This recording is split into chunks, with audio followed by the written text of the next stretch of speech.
పాత్రికేయ మిత్రులందరికీ మైక్ కావాలండి, కావాలా? పాత్రికేయ మిత్రులందరికీ ముందుగా పేరు పేరున నా నమస్కారాన్ని తెలియజేస్తున్నాను. భారతీయ జనతా పార్టీ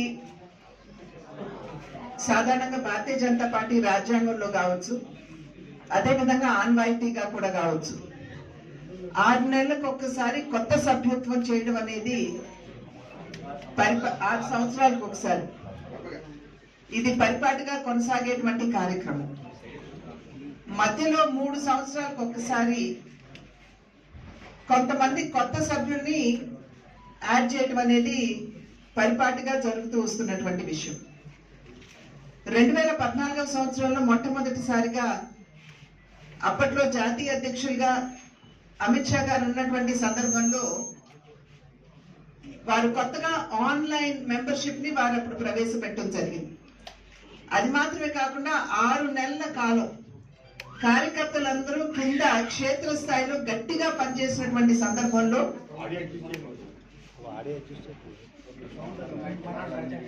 ప్రజలతో నిలబడేటువంటి పార్టీ కాబట్టి ఇవాళ విజయవాడలో జరిగినటువంటి ఈ దురదృష్టకరమైనటువంటి పరిస్థితి ఏదైతే ఎదుర్కొంటున్నామో రాష్ట్ర ప్రభుత్వానికి, అదేవిధంగా విజయవాడ పరిసర ప్రాంతాల్లో ప్రజలు ఇబ్బందుల్లో ఉన్నటువంటి ప్రజలందరికీ కూడా భారతీయ జనతా పార్టీ మరియు భారతీయ జనతా పార్టీ కార్యకర్తలు వారి సంపూర్ణమైనటువంటి సహకారాన్ని అందిస్తూ అండదండగా నిలబడతారని చెప్పి మీ మాధ్యమంగా మేము తెలియజేస్తూ, భయపడాల్సినటువంటి అవసరం లేదని అక్కడ ఉన్నటువంటి ప్రజలకి చెబుతూ భరోసాగా ఎప్పుడు భారతీయ జనతా పార్టీ అండగా నిలబడుతుందని చెప్పి తెలియజేస్తున్నాను.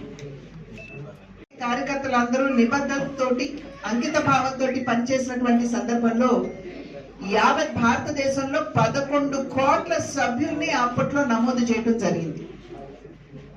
అప్పటి వరకు కూడా కమ్యూనిస్ట్ పార్టీ ఆఫ్ చైనా ప్రపంచంలో 9 కోట్ల సభ్యత్వంతో అతిపెద్ద పార్టీగా ఉన్నప్పుడు దాన్ని అధిగమించి భారతీయ జనతా పార్టీ ప్రపంచంలోనే అతిపెద్ద పార్టీగా ఆవిర్భవించడం రూపుదిద్దుకోవడం జరిగింది.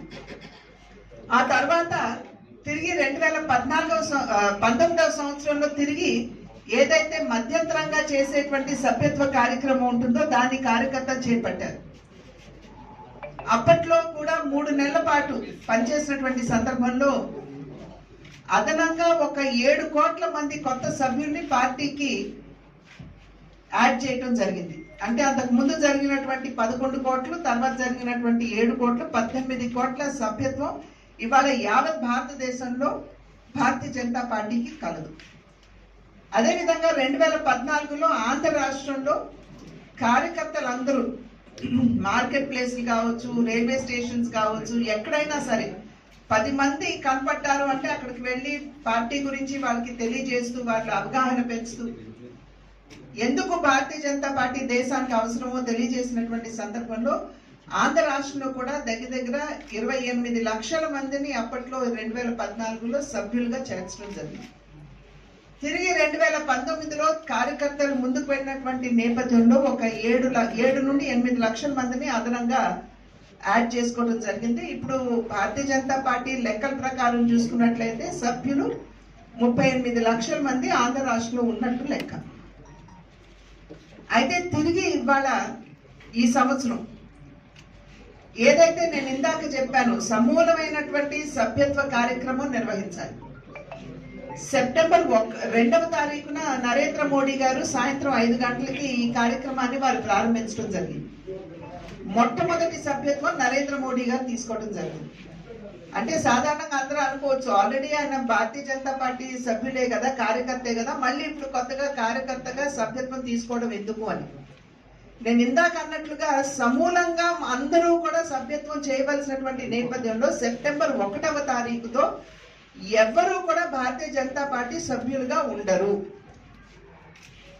కనుకనే నరేంద్ర మోడీ గారు మొట్టమొదటి సభ్యత్వం వారు నడ్డా గారి చేతుల మీదుగా వారు సెప్టెంబర్ 2 సాయంత్రం 5 గంటలకి ఢిల్లీలో వారు తీసుకోవడం జరిగింది. వారు తీసుకున్న వెంటనే యావత్ భారతదేశంలో ఉన్నటువంటి భారతీయ జనతా పార్టీ కార్యకర్తలందరూ ఏదైతే మిస్డ్ కాల్ నంబర్ ఉందో 8800002024 అనేటువంటి మొబైల్ మిస్డ్ కాల్ నంబర్ ఏదైతే ఉందో దానికి వెంటనే భారతీయ జనతా పార్టీకి సంబంధించినటువంటి పదాధికారులు కార్యకర్తలు అందరూ కూడా వారు సభ్యత్వం తీసుకోవడం ప్రారంభించారు. ఒక గంట సమయంలోనే దగ్గర 60 లక్షల మంది నమోదైనట్టుగా సెంట్రల్లో ఉన్నటువంటి రిపోర్ట్. గంటకే నేను చెప్తున్నాను. ఇంకా జరుగుతున్నాయి. ఇప్పుడు మనకి సభ్యత్వ నమోదు కార్యక్రమం జరుగుతుంది. సెప్టెంబర్ 1 నుండి 25వ తారీఖు దాకా తొలి దశ జరుగుతుంది. అక్టోబర్ 1 నుండి 15 దాకా రెండవ దశ జరుగుతుంది. అక్టోబర్ 15 నుండి అక్టోబర్ నెలాఖరు వరకు కూడా మూడవ దశ జరుగుతుంది. అక్టోబర్ నెలాఖరుతో మాకు ఈ సభ్యత్వ నమోదు కార్యక్రమం అయిపోతుంది. అయితే యాక్టివ్ గా ఈ సభ్యత్వ నమోదు కార్యక్రమం ఇంతకు ముందు చెప్పినట్టుగా 2014లో 6 నెలలు చేసినట్లయితే ఈసారి కేవలం 40 రోజుల్లోనే సభ్యత్వ నమోదు కార్యక్రమం పరిపూర్ణం అయిపోతుంది. ఆ తర్వాత సంస్థాగత పరమైనటువంటి మార్పులు, జాతీయ అధ్యక్షులు కావచ్చు, రాష్ట్ర అధ్యక్షులు కావచ్చు, జిల్లా అధ్యక్షులు కావచ్చు, మండలాధ్యక్షులు కావచ్చు, ఇవన్నీ కూడా మార్పులు చేర్పులు జరగడం అనేది సాధారణంగా జరిగేటువంటి విషయం. దీన్ని తూచా తప్పకుండా భారతీయ జనతా పార్టీ ఆ రాజ్యాంగానికి లోనే నిర్వహించేటువంటి కార్యక్రమం. బహుశా దేశంలో ఏ రాజకీయ పార్టీ కూడా అంత నిబద్ధతతోటి రాజ్యాంగానికి లోబడి ఎలక్షన్స్ నిర్వహించుకోవడం అనేది భారతీయ జనతా పార్టీలోనే జరుగుతుంది. ఎందుకంటే రేపు ఎన్నికలు జరగాలి. జాతీయ అధ్యక్షులకి, రాష్ట్ర అధ్యక్షులకి ఈ రకంగా కన్సెన్సస్ అందరూ ఒప్పుకుని సరే వీరే అనుకుంటే అది వేరే విషయం. లేకపోయినా కూడా ఎలక్షన్స్ అనేది చాలా పారదర్శకంగా ప్రజాస్వామికంగా భారతీయ జనతా పార్టీలో నిర్వహించుకునేటువంటి కార్యక్రమం. ఇవాళ గడిచిన ఇన్ని సంవత్సరాల కాలంగా ప్రజలకి మేము ప్రజలకి చేసేటువంటి అభ్యర్థన ఒక్కసారి ఆలోచించమని చెప్పి మేము అభ్యర్థిస్తున్నాం. భారతీయ జనతా పార్టీ ఏ విధంగా దేశానికి తన సేవను అందించిందో ఒక్కసారి గుర్తించమని చెప్పి అభ్యర్థిస్తున్నాం. వారందరినీ కూడా ముందుకు వచ్చి భారతీయ జనతా పార్టీ చేసినటువంటి సేవ ఒక జాతీయ పార్టీగా అవినీతి రహిత పాలనని, ఒక సుపరిపాలనని, అదే విధంగా అన్ని వర్గాలకి కూడా న్యాయం చేసేటువంటి పాలనని దేశానికి అందించినటువంటి సందర్భంలో ముందుకు వచ్చి ఇప్పుడున్నటువంటి కార్యకర్తలు ఎలాగో తీసుకుంటారు, ప్రజల్లోకి వెళ్ళి మమేకమవుతూ వారిలో కూడా అవగాహన పెంచుతూ వారిని కూడా సభ్యులుగా చేర్చుకునేటువంటి కార్యక్రమం ఇప్పుడు కార్యకర్తలు చేపడతారు. ప్రతి బూత్ వరకు కూడా ప్రతి కార్యకర్త చొచ్చుకుని పోయి భారతీయ జనతా పార్టీని ప్రజలకి చేరువ చేసేటువంటి కార్యక్రమం ఈ కార్యక్రమం మాధ్యమంగా జరుగుతుంది. భారతీయ జనతా పార్టీ కార్యకర్తలు చేపట్టేటువంటి ఈ సభ్యత్వ నమోదు కార్యక్రమం కేవలం సభ్యుల్ని చేర్చుకోవడానికి మాత్రమే కాదు, కానీ భారతీయ జనతా పార్టీకి ప్రజలకి మధ్య వారధిగా, ప్రసార మాధ్యమాలుగా వారి బాధ్యతలు నిర్వహిస్తూ భారతీయ జనతా పార్టీ ఇప్పటి వరకు చేసినటువంటి మంచి పనులన్నీ కూడా ప్రజలకి తెలియజేస్తూ ఒక వారధిగా వారిని పార్టీకి అనుసంధించేటువంటి కార్యక్రమం ఇవాళ భారతీయ జనతా పార్టీ కార్యకర్తలు అందరూ చేస్తారు. ఆ యొక్క కార్యక్రమం విజయవాడలో ప్రారంభించుకోవాలి అని చెప్పి అనుకున్నా. మనందరికీ తెలుసు, దురదృష్టవశాత్తు ఇవాళ విజయవాడ పరిసర ప్రాంతాల్లో ఏ రకమైనటువంటి పరిస్థితి ఉందో మనందరికీ తెలుసు. అక్కడ క్షతగాత్రులు ఎవరైతే ఉన్నారో వారితోటి భారతీయ జనతా పార్టీ కార్యకర్తలు కూడా నిలబడి ఉన్నారు. ఈ 2-3 రోజుల్లోనే భారతీయ జనతా పార్టీ కార్యకర్తలు దగ్గర 50,000 ప్యాకెట్ల భోజన ప్యాకెట్లు అక్కడ ఉన్నటువంటి క్షతగాత్రులకు అందించారు. అక్కడ ఉన్నటువంటి క్షతగాత్రుల్ని సురక్షితమైన ప్రాంతాలకి తరలించడంలో కూడా భారతీయ జనతా పార్టీ కార్యకర్తలు ఒక చురుకైనటువంటి పాత్రని అక్కడ నిర్వహిస్తున్నారు. కనుక భారతీయ జనతా ఇప్పుడు మిస్డ్ కాల్ అనేది 3 మాధ్యమాలుగా మనం సభ్యులుగా చేరొచ్చండి. మొట్టమొదటి మాధ్యమం వచ్చి మిస్డ్ కాల్ 8800002024. ఇది డయల్ చేసిన వెంటనే మనకి ఫార్మ్స్ వస్తాయి స్క్రీన్ మీద. వెంటనే ఆ ఫార్మ్స్ భర్తీ చేసుకుంటా పోతే మనం సభ్యులు కావచ్చు. రెండో మాధ్యమం వచ్చి నమో యాప్. నరేంద్ర మోడీ గారు పేరు మీద నమో యాప్ అనేది ఒకటి భారతీయ జనతా పార్టీ తయారు చేసింది. దాన్ని డౌన్లోడ్ చేసుకుని నమో యాప్ మాధ్యమంగా మనం సభ్యులు కావచ్చు. మూడవది వచ్చి క్యూఆర్ కోడ్ ఒకటి ఇచ్చారు. ఆ క్యూఆర్ కోడ్ ని స్కాన్ చేసిన వెంటనే మనకి ఈ ప్రొఫార్మా ఏదైతే ఉంటుందో అది ఓపెన్ అవుతుంది. మనం అక్కడ ఉన్నటువంటి సమాచారాన్ని అంతా భర్తీ చేసి ప్రతి ఒక్కరూ కూడా సభ్యులుగా భారతీయ జనతా పార్టీలో కార్యకర్తలుగా చేరవచ్చు. కనుక ప్రతి ఒక్కరికి మీ మాధ్యమంగా ప్రజలకి చేస్తున్నటువంటి విజ్ఞప్తి, వికసిత్ అభివృద్ధి చెందినటువంటి ఆంధ్ర రాష్ట్ర మాధ్యమంగా వికసిత్ భారత్ సంకల్పాన్ని అందుకోవాలి అని చెప్పి నరేంద్ర మోడీ గారు భారతీయ జనతా పార్టీ పనిచేస్తున్నారు. ఆంధ్ర రాష్ట్రానికి సంపూర్ణంగా భారతీయ జనతా పార్టీ తన సహకారాన్ని అందిస్తుంది. అభివృద్ధి సంక్షేమం రెండు కళ్ళుగా పనిచేస్తున్నటువంటి పార్టీ భారతీయ జనతా పార్టీ. ఆంధ్ర రాష్ట్రంలో అన్ని విధాలా కూడా పోలవరం కావచ్చు, ఈ మధ్యనే మీరు చూసుంటారు 12,000 కోట్ల రూపాయలు పోలవరం నిర్మాణానికి ఇచ్చారు. అదేవిధంగా 15,000 కోట్లని అమరావతి నిర్మాణానికి ఇచ్చారు.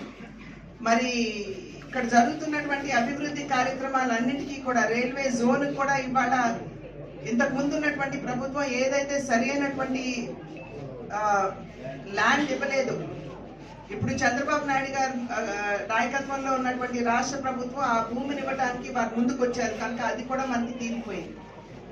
వైజాగ్ స్టీల్ ప్లాంట్ కి సంబంధించి అన్ని విధాలా కూడా మేము దానికి పరిష్కార మార్గాన్ని తీసుకుని వస్తామని చెప్పి కేంద్ర ప్రభుత్వం చెప్పింది. మరి రాష్ట్రాన్ని ముందుకు తీసుకెళ్ళడానికి అభివృద్ధి పదంలో అన్ని విధాలా కూడా కేంద్ర ప్రభుత్వం సహకారాన్ని అందిస్తుంది. కనుక ఒక అభివృద్ధి చెందినటువంటి ఆంధ్ర రాష్ట్రం మనం ఆ కళను సాకారం చేసుకుంటూ అభివృద్ధి చెందినటువంటి భారతదేశ కళ ఏదైతే ఉందో దాన్ని సాకారం చేసుకోవాలి. ఎందుకంటే రాష్ట్రాలు కనుక అభివృద్ధి చెందకపోతే దేశం కూడా అభివృద్ధి చెందేటువంటి అవకాశం ఉంది.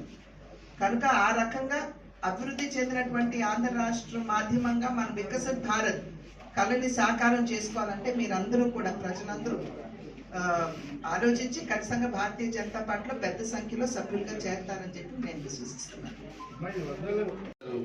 ఏదైతే మొబైల్ నెంబర్ ఉందో దానికి డైల్ చేసి నమో యాప్ మాధ్యమంగా వారు చేస్తున్నారు.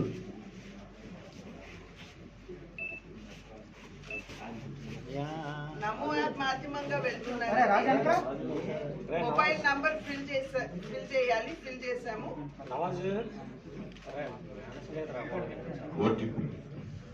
ఓటీపీ వస్తుంది.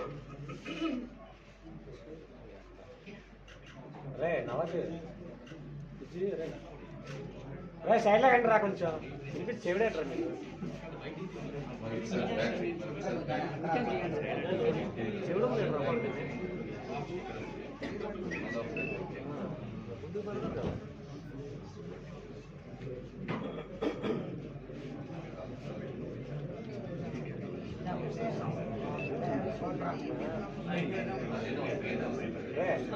లైవ్ లో ఉందా?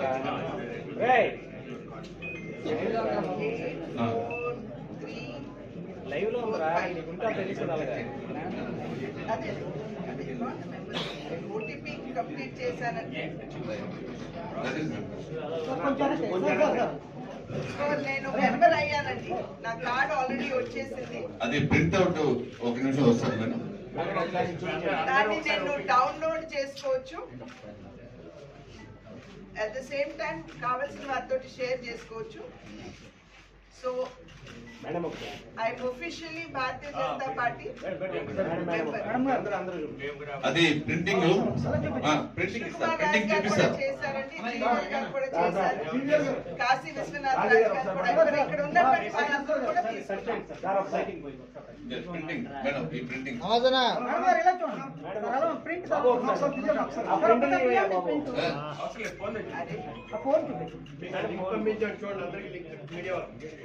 జస్ట్ మీకు కనపడాలి అని చెప్పి ఇది చూపిస్తున్నామండి.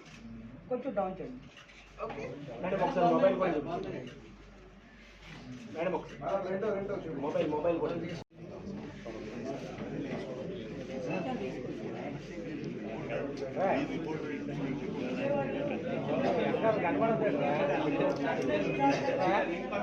రాష్ట్రంలో ఇప్పుడు ఏదైనా కానీ చంద్రబాబు నాయుడు గారు పైన నరేంద్ర మోడీ గారితో ఆల్రెడీ మాట్లాడారు. మాట్లాడినటువంటి సందర్భంలోనే పెద్ద ఎత్తున ఎన్డీఆర్ఎఫ్ టీమ్స్ కానివ్వండి అందరినీ కూడా డిప్లాయ్ చేసింది సెంట్రల్ గవర్నమెంట్. కొన్ని నార్మ్స్ అనేవి ఖచ్చితంగా ఉంటాయి. కనుక ఆ నార్మ్స్ ని దృష్టిలో పెట్టుకుని చంద్రబాబు నాయుడు గారు పైన మాట్లాడతారు. దాన్ని ఆధారం చేసుకుని మనకు వచ్చేటువంటి రిలీఫ్. పార్టీ సభ్యత నమోదు కనుక డైరెక్ట్ గా పార్టీ రిలేటెడ్కి వస్తున్నాయి. ప్రతిపక్షాలన్నీ బీజేపీని మతతత్వ పార్టీ అంటాయి. బీజేపీ ఏ రోజైనా హిందుత్వ పార్టీ అని డిక్లేర్ చేసిందా? ఏ స్టేజ్ లోనైనా? సబ్కే సాత్ సబ్కా వికాస్ అని నమ్మేటువంటి పార్టీ భారతీయ జనతా పార్టీ. సబ్ అన్న పదంలో కుల మత వర్ణ వర్గాలకు అతీతంగా అందరికీ సంక్షేమాన్ని ఇస్తూ ముందుకు వెళ్ళేటువంటి పార్టీ. మతతత్వ పార్టీ అని చెప్పి మరి మీలాంటి వారు ఏమన్నా దాని మీద ముద్ర వేస్తున్నారేమో, కానీ అందరినీ కలుపుకొని ముందుకు వెళ్ళేటువంటి పార్టీ భారతీయ జనతా పార్టీ. హిందుత్వానికి పెద్దపీట ఖచ్చితంగా వేస్తుంది. ఇవాళ మనం రాష్ట్రంలో కూడా చూసాం ఏ విధంగా గుళ్ళ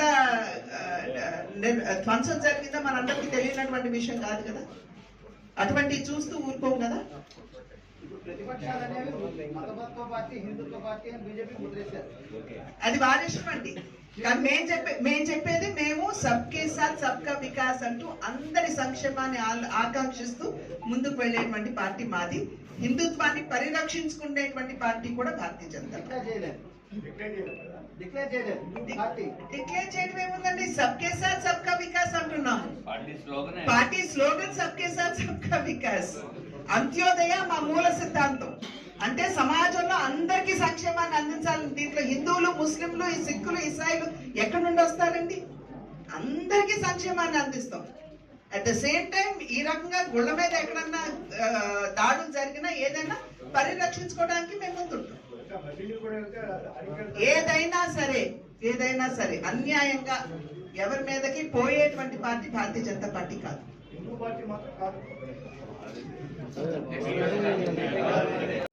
ఏ కోణం నుండి మీరు నిర్వచించుకోవాలంటే ఆ కోణం నుండి నిర్వచించుకుంటున్నారు. అది మీ ఇష్టం.